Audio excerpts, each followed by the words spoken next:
پلا پا جائیں گے۔ وجود خم کلمہ زم کی مثال ایسی ہے جیسے روح زمین پر ایک پھلدار گنا درخت ہو اور زمین اس کی جڑوں کو چومتی رہے، پانی برسات اس درخت کی آبیاری میں لگے رہے، اسی درخت کی جڑیں زمین کے اندرونی حدود میں پیوست ہوں اور اس درخت کے پھل میں رس بھری چاشنی ہو اور انسان کی چھاؤں میں ٹھنڈک محسوس کرے اور انسان اس کی چھاؤں میں ٹھنڈک محسوس کرے اور اس کے رس بھرے پہلو سے لطف اندوز ہو۔ نہ اس درخت کی نہ اس درخت کی منزل خار ہو اور نہ یہ درخت کسی انسان کو غذا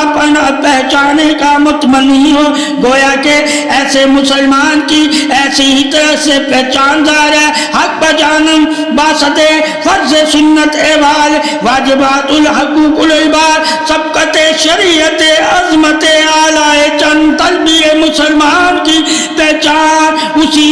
گھنے درد کی سی ہو۔ اگر کامل یقین محبت پر اس مسلمان کی جڑوں میں حدود زمین پیوستے اور پروان اونچائی پر اس کے عمل ایمان سے انسانیت کی بھلائی ہو۔